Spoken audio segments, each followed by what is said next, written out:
Hi అండి, అందరికీ నమస్తే. Welcome to my channel. ఎలా ఉన్నారండి? అందరూ బాగున్నారా? నేను బాగున్నాను. మీరందరూ కూడా బాగుండాలని మనస్ఫూర్తిగా కోరుకుంటున్నాను. ఇక ఈరోజు వీడియో ఏంటనేది మీకు అర్థమయ్యే ఉంటుంది. ఏముందండి, వరలక్ష్మి వ్రతం రోజున మొత్తం అంతా వీడియో తీశాను. వరలక్ష్మి వ్రతం రోజున పూజ, నెక్స్ట్ రోజున శనివారం వెంకటేశ్వర స్వామికి పూజ, ఇంకా ఆదివారం పీఠం తీసేస్తాం కదా, నేనైతే అలా ఉంచేస్తానండి. ఇలా 3 రోజులు కూడా ఎప్పుడు వరలక్ష్మి పూజ చేసుకున్నా సరే అంటే కుదురుతుంది కాబట్టి, ఒకవేళ మనకి లేడీస్కి ఉండే ప్రాబ్లమ్స్ ఏమైనా ఉంటే కనుక మర్నాడే కదుపు తీసేస్తామన్నమాట. అవన్నీ కూడా ఈ వీడియోలో పోస్ట్ చేశాను చూడండి. పిండి వంటలు అవి నేను వండడం ఏం చూపించలేదు, ఆల్రెడీ ఇది వరకు చూపించున్నాను కదా, అందుకోసమే అన్నీ రెడీ చేసిన తర్వాత వీడియో తీసి అయితే పోస్ట్ చేస్తున్నాను. వీడియో అంతా కూడా పూర్తిగా చూసిన తర్వాత ఒక లైక్ చేసి మీకు బాగుంది, నచ్చింది అనిపిస్తే 10 మందికి షేర్ చేయండి. నేను మిమ్మల్ని ఇదే అడుగుతున్నాను అనమాట. అలాగే కొత్త వాళ్ళు మన వీడియోస్ చూస్తున్న వాళ్ళు తప్పకుండా సబ్స్క్రైబ్ చేసుకొని నాకు సపోర్ట్ చేయండి. అలాగే వీడియోస్ ఎలా ఉంటున్నాయి అనేది కూడా మీ విలువైన సమాచారాన్ని కామెంట్ రూపంలో నాకు తెలియచేయండి. ఇక వీడియో స్టార్టింగ్లో చూసారు కదా, ఆ రోజు ఉదయాన్నే పసుపు నీళ్ళతో కల్లాపు చల్లి అందంగా ముగ్గులు పెట్టాను నాకు వచ్చినంత వరకును.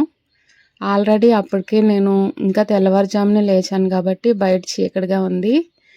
ఆ టైంలో అయితే కల్లాపు చల్లలేదనమాట. కొంచెం వెలుగు వచ్చిన తర్వాత బయటకు వచ్చి ముగ్గులు అవి పెట్టుకొని లోపలికి వచ్చి ఇంక పని చేసుకున్నాను. అప్పటికే నాకు ఒక స్టవ్ మీద చింతపండు ఉడకబెట్టుకోవడం, పరమాన్నం వండడం, పులిహోర కోసం అన్నం వండడం ఇవన్నీ కూడా పూర్తయిపోయినాయి. అవన్నీ కూడా వంట పని అంతా పూర్తి చేసుకుని దేవుణ్ణి చక్కగా సర్దుకొని ఇంకా నేను పూజ దగ్గర అయితే కూర్చుంటానండి. ఏవైనా మర్చిపోయాను అనుకోండి, ఇంకా పిల్లలు తెచ్చిస్తారనమాట. ఇంకా లేవని అక్కడి నుంచి అలాగా పూజ చేసుకోవడం అంటేనే నాకు చాలా ఇష్టం. ఇంకా ముత్తైదువులకి ఇవ్వడానికి 5గురికి ఇస్తాను తాంబూలం. 5గురి కన్నా ఎక్కువ వచ్చినా ఇస్తానండి, కాకపోతే 5కి తగ్గకుండా నేను అలా సర్దుకొని పెట్టుకుంటానమాట. మర్చిపోతాను కదా అని అన్నీ రెడీ చేసుకుని పెట్టుకుంటాను. ముందు బ్లౌజ్ పీస్లో వేయలేదు, ఎందుకంటే శనగలు తడిగా ఉంటాయి కాబట్టి. లాస్ట్లో పూజ పూర్తి అయ్యే ముందు మాత్రం బ్లౌజ్ పీస్లు పెట్టానమాట. ఇక అమ్మవారికి నేను ఎప్పుడు కూడా 9 రకాల నైవేద్యం పెట్టుకుంటానండి, నాకు అది అలవాటు అనమాట. ఇప్పుడు కూడా అలాగే పెట్టుకున్నాను. పక్కన ఒక చీర కూడా పెట్టుకున్నాను. ఇటువైపునేమో తాంబూలాలు పెట్టుకున్నాను అనమాట. ఒక తాంబూలం అమ్మవారి దగ్గర పెట్టగా మరొక 5 బయట వాళ్ళకి ఇస్తానండి. వాళ్ళ కాళ్ళకు పసుపు రాసి గంధం బొట్టు పెట్టి ఈ తాంబూలం ఇస్తానన్నమాట. ఇంకా అవన్నీ కూడా వీడియో తీయమండి, ఎందుకంటే అందరికీ ఇష్టం ఉండదు కాబట్టి మనం ఎవరిని ఇబ్బంది పెట్టకుండా మన వీడియోస్ మనం తీసుకోవాలని నేను అనుకుంటూ ఉంటాను. ఇక పూజ పూర్తయిన తర్వాత తీసాను వీడియో అని చెప్పాను కదా, మా చిన్నబాబు నేను కూడా కొబ్బరికాయ కొట్టుకున్నాం అన్నమాట. మేమే ఉన్నాము ఈరోజు ఇంట్లోని. పెద్ద బాబు బయటకు వెళ్ళాడు, వచ్చాక దండం పెట్టుకున్నాడు అనమాట. నేనైతే తక్కువ ఖర్చుతోనే ఇలా అలంకరించుకున్నానండి. పువ్వులకు కూడా ఎక్కువేమీ ఖర్చు పెట్టలేదు. చూస్తున్నారు కదా, దండ ఇలా కట్టామనుకోండి, కొన్ని పువ్వులతోనే చక్కగా దేవుడు అందంగా కనిపించేలాగా దండ కూడా చేసుకోవచ్చు. నేను ఇవన్నీ కూడా పెడదాం అనుకున్నాను, కానీ లాస్ట్ ఇయర్ కూడా అలాగే అయ్యిందండి. పూజలు ఏమైనా వచ్చేసరికి కొంచెం బాగోకపోవడం అలా అవుతుందన్నమాట, ఏంటో తెలియదు. ఈ సంవత్సరం అమ్మకి నాకు కూడా కొంచెం తేడాగా ఉంది కాబట్టి ఏదో ఈ పూజ చేసుకోవడానికన్నా సమయం ఇచ్చింది అమ్మవారు. అన్నీ బాగానే ఉన్నాయండి. ఇలా నేను చేసుకోవడమే కాకుండా మీరందరూ కూడా చూస్తారని నేను వీడియో అయితే పోస్ట్ చేస్తున్నాను. అలాగే పూజ చేసుకున్న వాళ్ళని, స్తోమత ఆర్థికంగా బాగోక చేసుకోకపోయిన వాళ్ళని కూడా ఈ లక్ష్మీ అమ్మవారు అనుగ్రహించాలని, మన సబ్స్క్రైబర్స్ అందరినీ కూడా అమ్మవారు చూడాలని, ఆమె కరుణా కటాక్షాలు ఉండాలని అందరి మీద నేనైతే మనస్ఫూర్తిగా నమస్కరించుకున్నానండి. పూజ అంతా పూర్తయిన తర్వాత ప్రసాదాలకి అన్నిటికి కూడా మంత్రం ఉంటుంది, తోర మంత్రం ఉంటుంది. అలాగే కుంకుమార్చనకి కూడా మంత్రాలు ఉంటాయి కదా, అవన్నీ చదువుకొని అమ్మవారి కథ ఉంటుంది కదండి, చారుమతి దేవిది. ఆ అమ్మవారి వల్లే మనకి ఈ వ్రతం వచ్చింది కదా, మనం అదృష్టం అనే భావించాలి. ఈ వరలక్ష్మి పూజ రోజున చారుమతి అమ్మవారిని కూడా నమస్కరించుకోవాలండి. ఆమెకి అమ్మవారు స్వప్నంలో కనిపించింది కాబట్టి ఈ వ్రతం మనందరికీ తెలిసింది. అందుకని ఎప్పుడు కూడా లక్ష్మీదేవిని ఒక్క ఆమెనే పెట్టి పూజించకూడదండి. లక్ష్మీనారాయణని ఎప్పుడు విడివిడిగా పూజించకూడదు, మనం ఎప్పుడు కలిసే పూజించాలన్నమాట. నేనైతే ఎప్పుడు ఈ ఫోటోనే పెట్టుకుంటాను. అలాగే చిన్న ఫొటోస్ కూడా ఉంటాయండి నా దగ్గర, చిన్న విగ్రహాలు, అవి కూడా పెట్టుకుంటాను అనమాట. ఇవన్నీ సర్దుకొని అలాగే ఇంకా గౌరీదేవిని విఘ్నేశ్వరుని కూడా పెట్టుకుంటాము. ఒక్కొక్కరు అయితే గౌరీదేవిని ఒక్కటినే పెట్టుకుని పూజిస్తున్నారండి. అలా చేయకూడదేమో అని అనిపించింది నాకు. విఘ్నేశ్వరుడు గౌరీదేవిని కలిపే ఇస్తారు కదా మనకి ఇచ్చేప్పుడు. ఇవైతే నాకు ఎవరు ఇవ్వలేదండి, మా అత్తగారు ఇవ్వలేదు, మా అమ్మగారు ఇవ్వలేదు. మేము కొనుక్కున్నాం అన్నమాట. అన్నీ కూడా ఒక్కొక్కటి కొనుక్కున్నాము, దేవుడి దగ్గర సామాగ్రి. చూస్తున్నారు కదా, గౌరీదేవికి చక్కగా కడిగి పసుపు రాసి పక్కన పెట్టాను. ఇంకొక వైపున పసుపు విఘ్నేశ్వరుని పెట్టాను. అలాగే నా దగ్గర ఉన్న చిన్న విగ్రహాలను పెట్టాను. కలశం నేను ఎప్పుడు పెట్టుకుంటానండి. కలశంతో పాటుగా నా దగ్గర ఉన్న ఫోటో కూడా పెట్టాను. ఇక నా దగ్గర ఉన్న ప్లేస్ అయితే చాలా తక్కువ అని నేను ప్రతి వీడియోస్లో కూడా చెప్తూ ఉంటాను మీకు. ఒక పక్కన మిషన్ ఉంటుంది, ఒక పక్కన దేవుడిది చిన్న అలమారా కింద ఉంటుంది, చూసారు కదా, చెక్కలు పెట్టుకున్నాం అన్నమాట. ఇక ఒక తలుపును క్లోజ్ చేసి అక్కడైతే దేవుని పెట్టాను.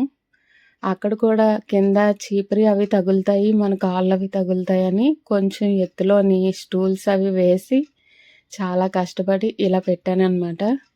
ఎందుకంటే 2 రోజులు పూర్తిగా అలా పీట ఉంచేస్తాను కాబట్టి కొంచెం మన కాళ్ళు అవి తగలకుండా జాగ్రత్త పడాలన్నమాట. అదే సపరేట్గా రూమ్ ఉందనుకోండి పర్వాలేదు. ఇక మాకు బయటకు వెళ్ళడానికి లోపలికి రావడానికి ఇదే దారి కాబట్టి మేమైతే ఇలా అమర్చుకున్నానమాట. ఇక ఉదయం పూజ అయిపోయిందండి. ముత్తైదువులను పిలిచి తాంబూలాలు ఇచ్చాను. నన్ను పిలిచారు, నేను వెళ్ళి తెచ్చుకున్నానమాట.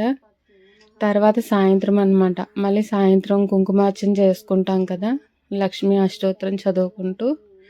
సాయంత్రం ఇంకా ప్రసాదాలన్నీ తీసాను, ఉదయం పెట్టినవన్నీ తీసేసి మళ్ళీ పసుపు కుంకుమ అక్షతలతో అష్టోత్తరం చదువుకుంటున్నాను అనమాట. సాయంత్రం శనగలను ఉడకబెట్టిన వాటిని ప్రసాదంగా పెట్టి కొబ్బరికాయ కొట్టి ధూపం వేసి నైవేద్యం పెట్టి దండం పెట్టుకున్నాను అనమాట. ఆ రోజుకి ఇలా వరలక్ష్మి పూజ ఒకరోజు పూర్తయిందండి. ఈ చీర నేను ఉదయాన్నే పూజ దగ్గర పెట్టాను కదా, ఆ చీరని బ్లౌజ్ పీస్ కట్ చేసి వేరే బ్లౌజ్ వేసుకొని ఆ చీర కట్టుకుని సాయంత్రం పూజ చేసుకున్నాను అనమాట. చూస్తున్నారు కదా, నేను మరీ ఎక్కువ పువ్వులతో డెకరేషన్ అది ఏం చేయలేదండి. ఎందుకంటే అంతంత ఖర్చు అయితే మేము పెట్టలేమన్నమాట. ఎక్కువ మామిడాకులు కనిపిస్తే నాకు అందంగా అనిపిస్తూ ఉంటుంది అది దేవుడు, అందుకని మామిడాకులు బాగా పెట్టానన్నమాట. పువ్వులు చూస్తున్నారు కదా, తక్కువే పెట్టాను, అయినా నాకు ఎందుకనో కలగా అనిపించిందండి ఈ మందిరం.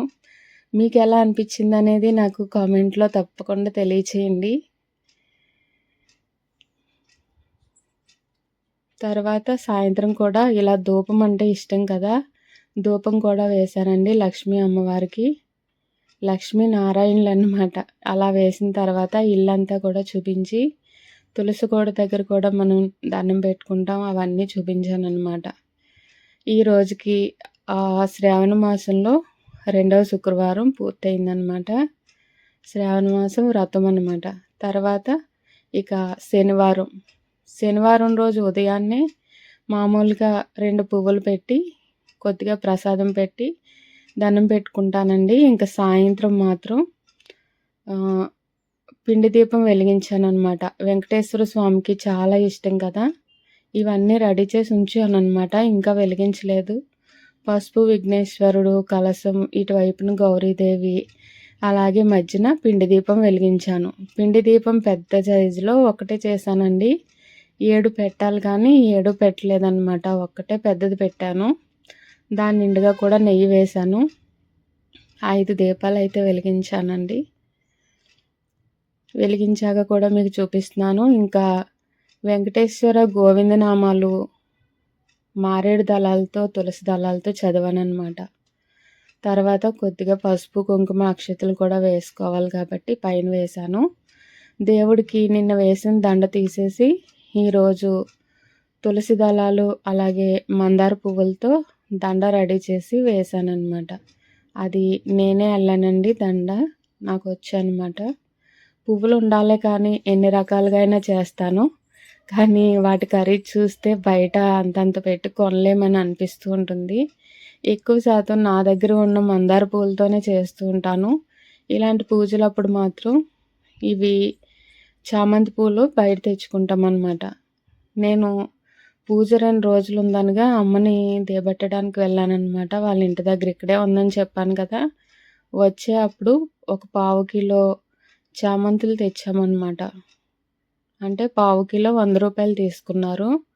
మామూలుగా అయితే ఒక గుప్పెడు ఉంటాయి. అవి ₹20 అంటండి కవరు. నేను ₹100 తీసుకున్నాను. పువ్వులు కూడా పెద్ద సైజులో ఉండి చాలా బాగున్నాయన్నమాట. లాస్ట్ ఇయర్ మీద కొంచెం బెటరే అనిపించిందండి. ఇదివరకైతే పువ్వు ₹2, ₹3 అని కూడా విభజించి అమ్మేవారనమాట. ₹25కి ఒక 5-6 పువ్వులు వచ్చేవనిపించేది ఇదివరకు. ఇప్పుడు పర్వాలేదు. కడియాన్ని తెచ్చుకోవడం వల్ల బాగానే వచ్చినాయి. ఇక్కడైతే ఇంకాస్త రేటు పెట్టి అమ్ముకుంటారండి. మరి వాళ్ళు బయట నుంచి తెచ్చుకుంటారు కదా! ఇదండి శనివారం రోజున నా పూజ అయితేని 2 రోజుల పూజ కూడా చూపించాను మీకు. ఇంకా వండేప్పుడు అది తీయాలంటే పిల్లలు అవి ఇంట్రెస్ట్ చూపించట్లేదనమాట వీడియో తీయడానికి. నేనే తీసుకోవాలంటే వంట అవ్వదు, పూజకి లేట్ అయిపోతుంది. అందుకని ఇంకా అవని మట్టుకి మీకు ఇలా చూపించాను. ఆ రోజు కూడా ఇలా స్వామివారికి, వెంకటేశ్వర స్వామికి ధూపం వేసుకొని ఇక అందరినీ చల్లగా చూడు స్వామి అని నమస్కరించుకున్నానండి. నాకెందుకనో చాలా బాగుంది అనిపించిందండి. దేవుడిని అలా చూస్తూ కూడా చాలాసేపు కూర్చుండిపోయానండి. ఇదండి నా వీడియో అయితేని. ఎలా ఉందనేది కామెంట్ చేయండి. బయట తులసి కోటకు కూడా ఇలా దీపం వెలిగించి ధూపం ఇచ్చానన్నమాట. నచ్చితే లైక్ చేసి షేర్ చేయండి. నమస్తే.